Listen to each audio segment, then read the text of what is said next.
Noong Setyembre 23, 1995, bandang 6 ng gabi, sa isang marangyang mansyon sa Dasmariñas Village, Makati City, isang matandang mag-asawa ang bigla na lang naglaho na parang bula.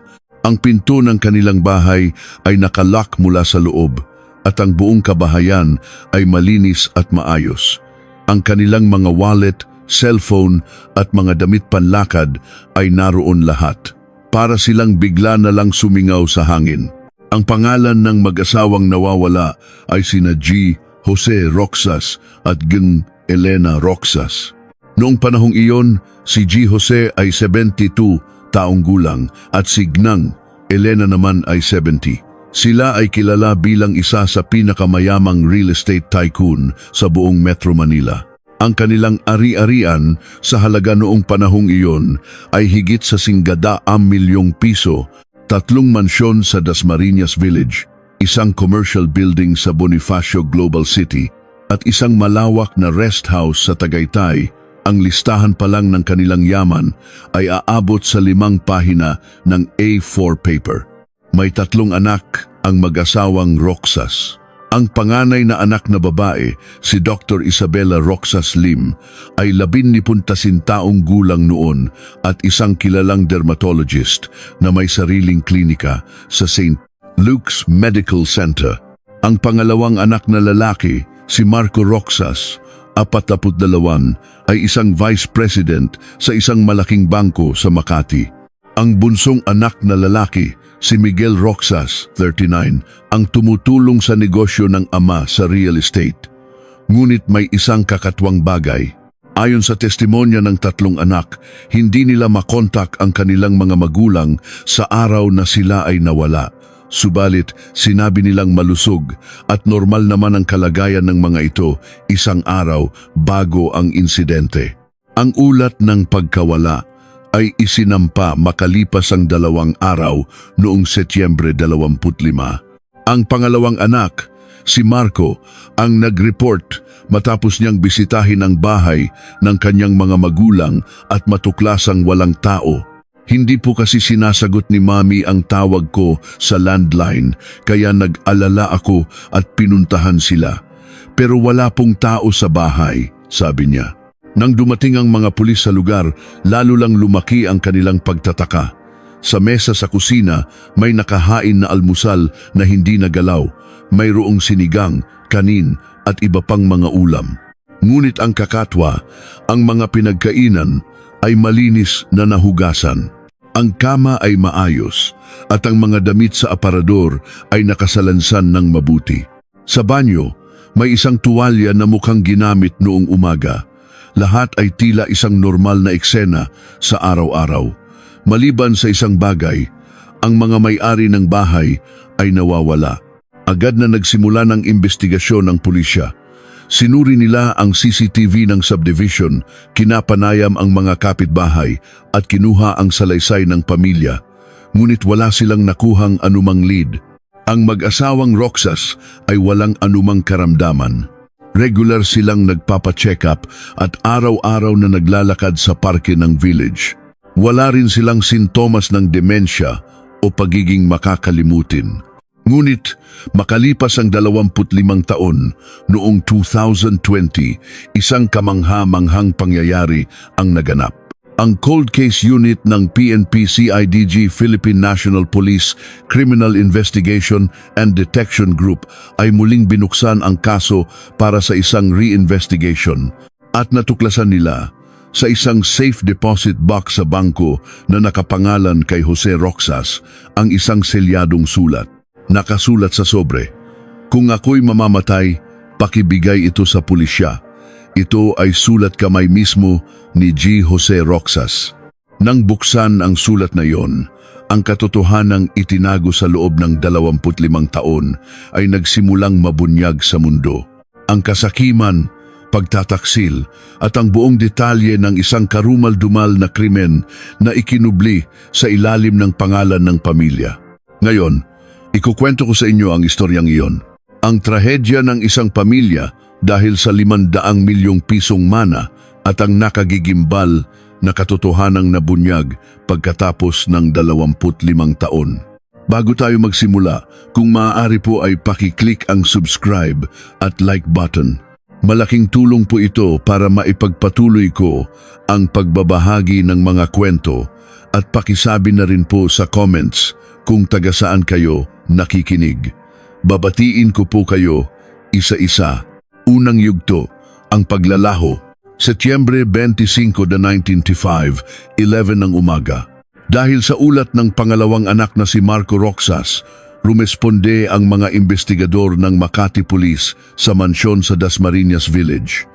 Pagbukas pa lang ng pinto, napakunot noo ang mga pulis.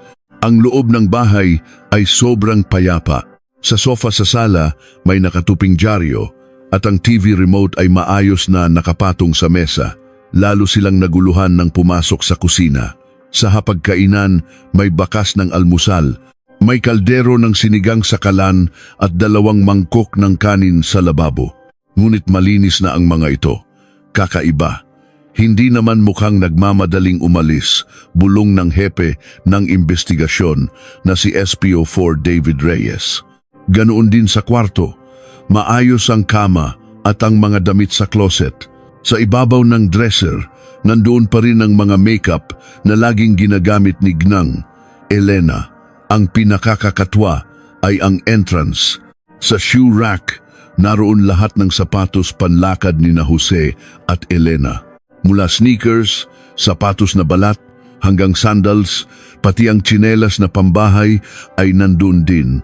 Ibig sabihin, nakayapak silang lumabas? Tanong ni Marco na nanginginig ang boses. Agad na kumuha ng fingerprints ang mga pulis. Mula sa doorknob, bintana, hanggang sa rehas ng balkonahe. Ngunit walang kakatwang fingerprint na nakuha. Lahat ay pag-aari ng pamilya. Sinimulan na ang pag-review sa CCTV. Dinala ng security office ng village ang mga recording tape. 3 araw na video mula Setyembre 22 hanggang 22. Pinanood ng mga investigador ang mga ito. Sinuri nila ang CCTV sa gate ng village, sa clubhouse at sa mga kanto malapit sa bahay. At doon, isang nakagugulat na bagay ang nakita. Setyembre 23, 2:02 ng umaga, nakuhanan ng CCTV sa kanto ang mag-asawang Roxas na naglalakad palabas ng kanilang gate. Si G. Jose ay nakasuot ng kulay abong pantalon at puting polo habang si Gnang, Elena ay naka-beige na bestida. Ayan, nakuhanan ang paglabas ni na Papa at Mama, sigaw ni Marco. Ngunit may kakatwa, tila hindi sila nakasapatos. O mas tamang sabihin, nakatsinelas lang sila. Malinaw na nakita sa video ang pink na tsinelas na pambahay ni Gnang. Elena, nakatsinelas silang lumabas? Muling tanong ni SPO4 Reyes. Ang mas kakatwa ay ang sumunod. Nakuhanan sila sa CCTV na lumabas sa gate ng kanilang bahay, ngunit wala silang record na lumabas sa pangunahing gate ng subdivision. Wala ring record na sumakay sila sa kotse. Teka, ibig sabihin nasa loob pa sila ng village? Nagtatakang sabi ng hepe ng security. Hinalughog ng mga pulis ang buong village. Ang clubhouse, parke, mga bakanting lote, pati na ang mga drainage. Ngunit wala silang natagpuan. Noong gabing iyon, nagkaroon ng emergency meeting ang Makati Police. Kailangan nilang matukoy ang uri ng kaso. Posible bang kusang pag-alis? Tanong ng isang pulis. Sino namang matandang mag-asawa na may edad 70 ang lalabas ng bahay nang nakatsinelas at walang dalang kahit ano? Iling ni SPO4 Reyes. Kidnapping. Kung kidnapping, dapat may bakas ng away, may sumigaw o may nakakita, pero wala. Binalot ng katahimikan ng kwarto, iisa lang ang nasa isip nila. Hindi ito ordinaryong kaso ng pagkawala. Setyembre 26, sinimulan ang formal na investigasyon. Unang inimbestigahan ang pamilya. Ayon sa statistics, 70% ng mga kaso ng pagkawala ay may kaugnayan sa pamilya. Unang kinausap ang panganay na si Isabela. Nasa klinika lang po ako noong Setyembre 23. Mula 9 a.m. hanggang 6 p.m. kalmadong sagot niya. Kailan ang huli niyong pag-uusap? Gabi po ng Setyembre, 22. Tumawag ako kay Mami, okay naman daw sila. Ang alibi ni Isabela ay solido. 5 staff ng klinika at 12 pasyente ang nagpatunay na nasa klinika siya buong araw. Sumunod si Marco. Nasa opisina po ako sa bangko noong Setyembre 23. May importante po kaming meeting noon. Anong oras? Mula 9:30 a.m. hanggang 7 p.m. Pwede niyo pong i-check ang logbook ng building. Kailan kayo huling nagkausap? Tanghali po ng Setyembre 22. Tumawag ako kay Papa para sabihing bibisita ako sa weekend.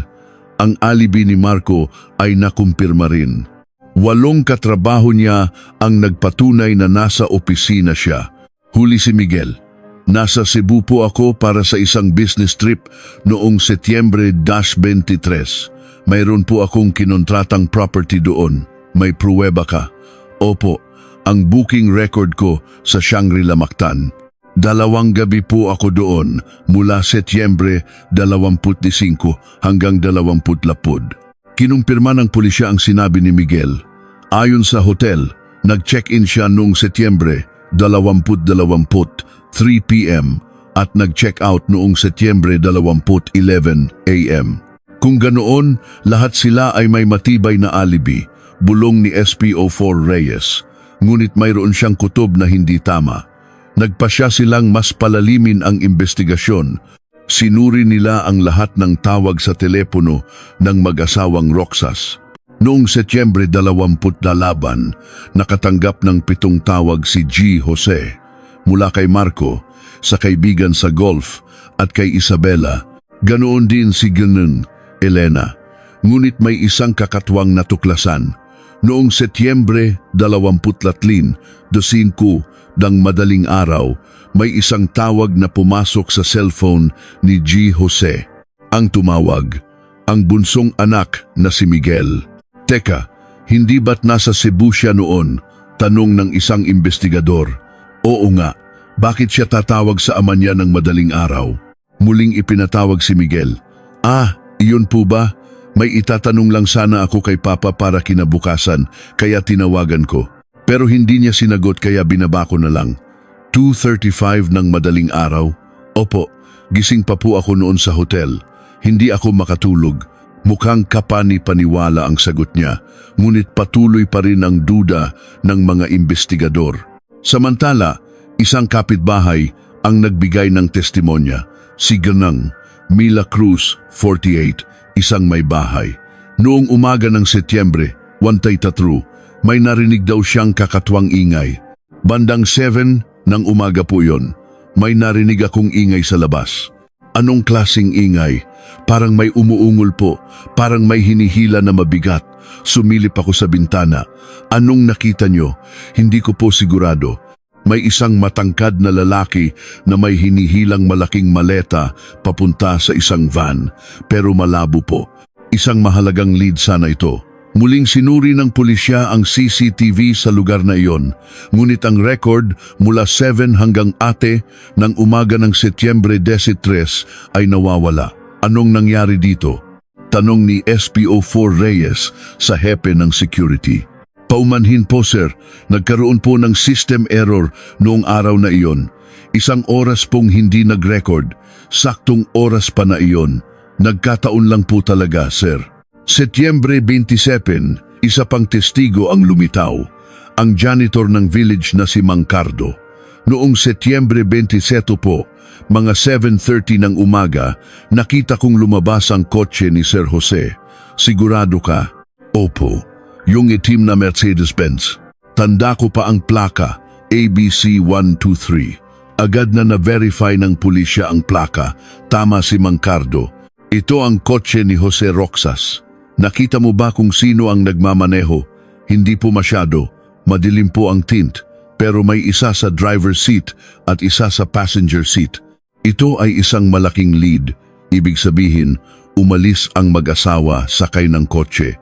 Pero sino ang nagmamaneho? Agad na ipinag-utos ang isang all-points bulletin para sa sasakyan. Makalipas ang 2 araw, Setyembre 29, natagpuan ang sasakyan sa isang pampublikong parking lot malapit sa CCP complex sa Pasay. Puno ng alikabok ang kotse. Nang buksan, napansin ng mga pulis na sobrang linis ng loob nito, tila sinadyang linisin. Kinuha ang mga fingerprints. Lumabas ang mga fingerprint ni na Jose at Elena. Ngunit may mga fingerprint din ng ibang tao. At nang suriin, ang mga fingerprint ay pag-aari ng 3 anak, sina Isabela, Marco at Miguel.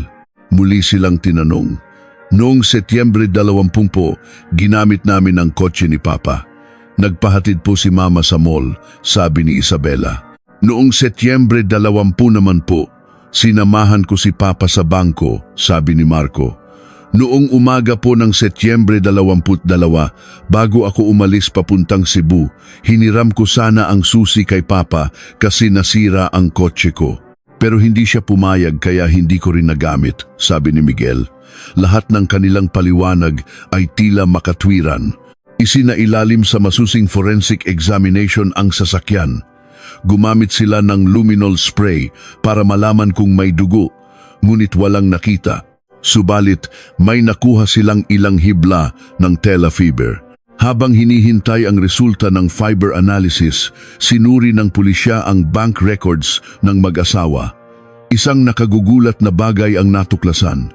Noong Setyembre 22, 4 p.m., may nag-withdraw ng 20 milyong piso mula sa account ni Jose Roxas sa isang ATM sa Makati. 20 milyon? Tanong ni SPO4 Reyes. Opo, cash po. Sa CCTV, ang nag-withdraw ay isang lalaki na mga 5 feet 9 ang taas, pero nakatakip ang mukha ng sombrero. Si Jose Roxas ay 5'50" lang. Ibang tao ang nag-withdraw, ngunit sino? Lahat ng 3 anak ay may alibi sa oras na iyon. Si Isabela ay nasa klinika, si Marco ay nasa meeting, at si Miguel ay nasa SLEX, papuntang airport para sa kanyang flight pa Cebu. Ang investigasyon ay nauwi sa isang dead end. Maraming pahiwatig pero walang matibay na ebidensya. Oktubre, kumalat ang balita sa media.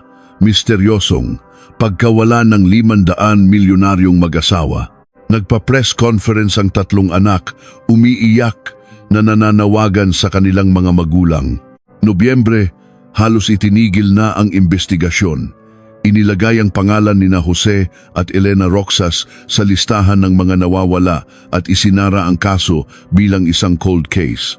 Humiling ang 3 anak sa korte ng presumptive death declaration. Pagkalipas ng 7 taon, noong 2002, idineklara ng korte na patay na ang mag-asawa. Ang 500 milyong pisong mana ay hinati sa 3 anak. Ang kaso ay tila nalimutan na. Ngunit ang katotohanan ay hindi kailanman nawawala. Pagkalipas ng 25 taon, muli itong lilitaw.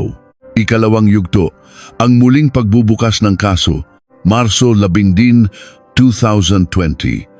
Isang bagong unit ang binuo sa PNP-CIDG, ang Special Investigation Task Group for Cold Cases. Ang pinuno nito ay si Police Major Leo Santos, isang veteranong investigador. Ang hahawakan nating kaso ay ang 1995 Roxas couple disappearance case, sabi ni Major Santos sa kanyang team. Sa pader, nakadikit ang mga lumang larawan at dokumento ng kaso. Bakit po natin bubuksan ulit ang 25 taong kaso? Tanong ng isang batang pulis. Dahil sa mga bagong teknolohiya sa forensic science, DNA analysis, digital forensics, microevidence analysis, mga bagay na wala tayo noon, sagot ni Major Santos. Binuklat niya ang isang file. Ito ang listahan ng mga fiber samples na nakuha sa kotse noong 1995. Noon, hindi nila ito ma-analyze ng maayos. Ngayon, kaya na natin. Kinabukasan, pinuntahan nila ang evidence storage facility. Kinuha nila ang isang kahon na may markang case number 1995,34056. Sa loob, bukod sa mga lumang ebidensya, may isang maliit na sobre. Nakasulat dito, Susi ng safe deposit box ni Jose Roxas, nakuha sa bahay noong Oktubre 5, 1995. Safe deposit box, wala ito sa lumang report, sabi ng isang pulis.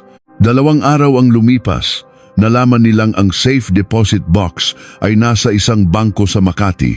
Bukas pa rin ito dahil naka-auto-debit ang bayad mula sa account ni Jose Roxas na may natira pang pondo. Kumuha sila ng court order para buksan ito. Marso 2020. Binuksan ang safe deposit box. Sa loob, may isang folder ng dokumento at isang selyadong sulat. Sa sobre, nakasulat, "Kung ako'y mamamatay, pakibigay ito sa pulisya." Sulat kamay ni Jose Roxas. Matapos suriin para sa fingerprints na tumugma kina Jose at Elena, binuksan ni Major Santos ang sulat.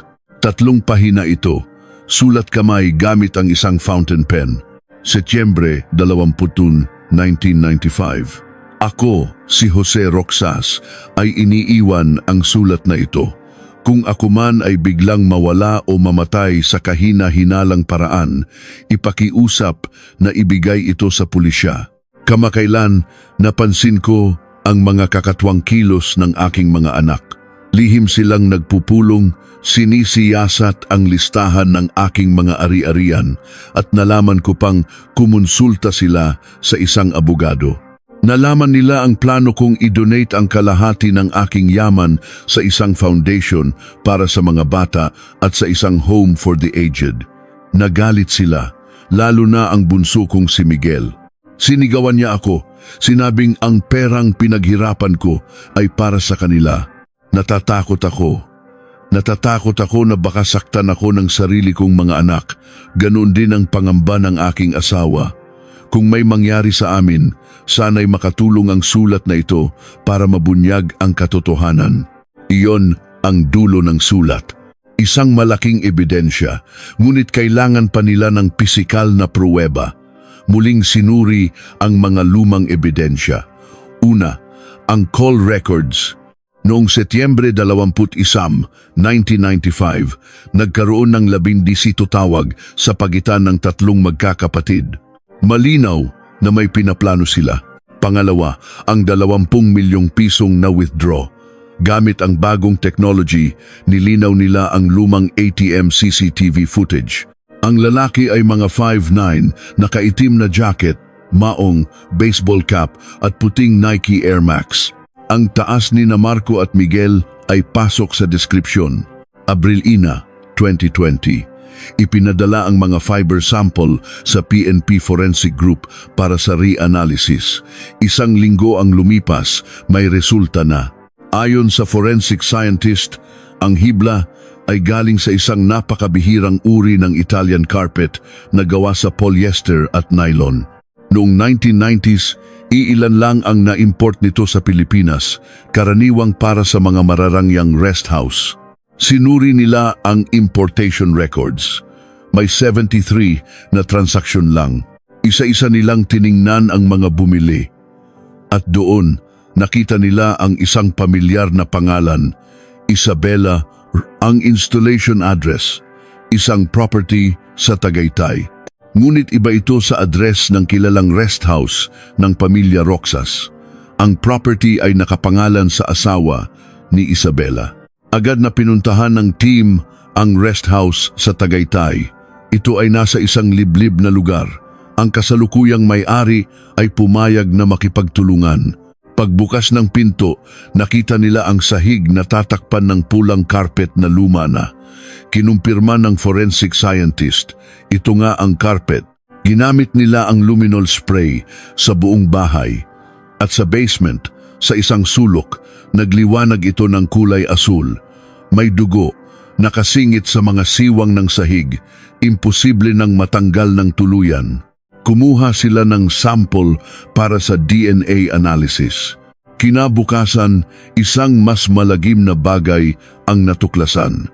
Sa septic tank sa likod ng bahay, may nakitang mga piraso ng buto. Ayon sa pagsusuri, ito ay buto ng hita, femur ng isang lalaki, edad 67, ementa. Ipinadala ito para sa DNA test. Pagkalipas ng 1 linggo, dumating ang resulta, DNA match confirmed.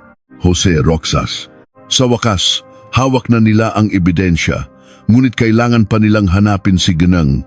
Elena, hinalughog nila ang buong property. At sa likod ng isang pader sa loob ng closet sa master bedroom, natagpuan ang isa pang set ng mga buto. Kinumpirma ng DNA test si Elena Roxas, Abril Yirmi, Ikibin Yirmi. Nagpatawag ng pulong si Major Santos. Hawak na natin ang pruweba. Pinatay sina Jose at Elena Roxas. Ang crime scene ay ang rest house ni Isabela sa Tagaytay. Muli nilang sinuri ang mga alibi. Ang klinika ni Isabela. Ayon sa mga lumang record at testimonya ng mga pasyente, sarado o walang doktor noong Setyembre 13. Ang alibi niya ay kasinungalingan. Ang meeting ni Marco, ayon sa records ng bangko, naka-vacation leave siya noong Setyembre 23. Isang katrabaho ang nakaalala na siya pa nga ang pumalit sa meeting na dapat para kay Marco. Ang alibi niya ay kasinungalingan. Ang business trip ni Miguel, ayon sa Hotel Keycard Records, lumabas siya ng kwarto ng 6 p.m. ng Setyembre 20 at hindi bumalik hanggang 5 p.m. ng Setyembre 23. 23 oras siyang wala. Sapat na oras para maglakbay mula Cebu papuntang Maynila at pabalik. At sa muling pagsusuri sa Slex Toll Records, may record ang kanyang sasakyan na dumaan sa toll gate papuntang Maynila noong madaling araw ng Setyembre 23 at pabalik ng hapon. Gumawa siya ng alibi. Lahat ng 3 anak ay nagsinungaling. Sila ay nagkuntsabahan. Abril 25, 2020. Nagkaroon ng press conference ang PNP-CIDG. Ang kaso ng pagkawala ni na Jose at Elena Roxas ay nalutas na. Sila ay hindi nawala, sila ay pinatay. Ang mga suspek ay ang kanilang 3 anak. Kinabukasan ng madaling araw, sabay-sabay na inaresto ang 3 magkakapatid. Pagkatapos ng 25 taon, ang hustisya ay nagsimulang gumulong. Ikatlong yugto, ang pag-amin at paghuhukom. Sa interrogation room, una silang lahat tumanggi. Ngunit nang ilatag ng mga pulis ang lahat ng ebidensya, ang sulat ng ama, ang mga buto, ang resulta ng DNA at fiber analysis at ang kanilang mga sirang alibi, nagsimula silang matinag. Ang unang bumigay ay ang bunso, si Miguel. Sina, aamin na ako, sabi niya. Pero hindi lang ako. Kaming 3 ang gumawa nito. Ikinwento niya ang lahat. Noong Setyembre 1995, ipinatawag sila ng kanilang ama at sinabi ang plano nitong i-donate ang kalahati ng yaman. Nagalit sila. Ang dapat sana'y 166 milyon bawat isa ay magiging 83 milyon na lang. Pinaghirapan namin iyon. Katulong kami ni Papa sa pagpapalago ng negosyo, sigaw niya. Nagplano sila. Ang plano na ideya ng panganay na si Isabela ay dalhin ang mga magulang sa rest house sa Tagaytay. Gagamit sila ng sleeping pills para patulugin ang mga ito. Noong gabi ng Setyembre 22, si Miguel, na kunwari papuntang Cebu, ay kinopya ang susi ng kotse ng ama. Si Isabela naman ay nagbigay ng gatas na may halong pampatulog sa mga magulang. Nang tulog na ang mga ito, isinakay sila sa kotse ng asawa ni Isabela sa oras na sinadyang patayin ang CCTV ng village guard na binayaran nila. Dinala nila ang mga magulang sa rest house. Doon, sinalubong sila ni Marco at ni Miguel na bumalik mula Cebu. Hinintay nilang magising ang ama. Bandang 9 ng umaga, nagising si G. Jose. Nagwala ito nang makita ang sitwasyon.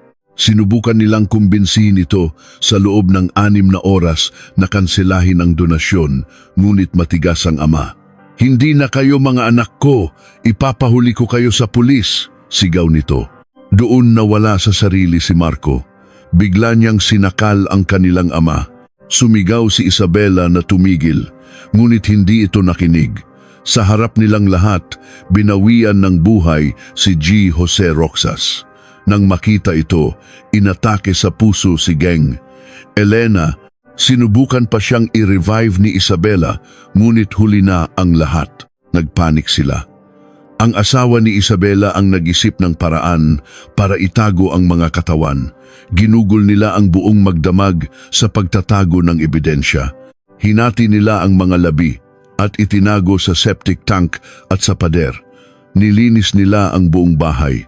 Kinaumagahan, dinala ni Miguel ang kotse sa Pasay at agad na bumalik sa Cebu para kumpletuhin ang kanyang alibi. Iyon ang buong kwento. Umamin din si Marco at Isabela. Ang pag-aari ang naging motibo nila. 2020, sinampahan sila ng kasong parricide at obstruction of justice. Noong Enero 15, 2021, lumabas ang hatol ng korte. Ang mga akusado ay napatunayang nagkasala sa karumal-dumal na krimen ng pagpatay sa sarili nilang mga magulang dahil sa kasakiman. Sila ay hinahatulan ng reklusyon, perpetua, habang buhay na pagkakakulong ng walang parol. Ang asawa ni Isabela ay hinatulan ng 20 taong pagkakakulong bilang kasabwat. Ang 500 milyong pisong yaman, ayon sa desisyon ng korte, ay buong-buong ibinigay sa mga charity na pinili ni G. Jose Roxas alinsunod sa kanyang huling kahilingan sa sulat. Sa isang kabalintunaan, ang hiling ng ama na siyang naging dahilan ng kanyang kamatayan ay natupad din pagkatapos ng 26 na taon. Isang magkasanib na libing ang isinagawa para kina Jose at Elena Roxas 26 na taon matapos silang mawala. Ang kanilang mga anak ay hindi nakadalo. Sila ay nasa loob ng bilangguan kung saan nila gugugulin ang nalalabi nilang mga araw. Pagtatapos, ang kasong ito ay nag-iwan ng isang malalim na tanong. Ano ang tunay na halaga ng pamilya? Mas matimbang ba ang dugo sa tubig o mas makapangyarihan ba ang pilak? Para sa magkapatid na Roxas, ang sagot ay malinaw. At dahil sa sagot na iyon, nawala sa kanila ang lahat, hindi lang ang yaman, kundi pati na rin ang kanilang kalayaan at ang kanilang mga kaluluwa. Ang katotohanang itinago ng 25 taon ay sa wakas ay nabigyan ng liwanag, ngunit ang liwanag na iyon ay nagbunyag lamang ng isang napakadilim na kasalanan na habambuhay na babahid sa pangalan ng kanilang pamilya.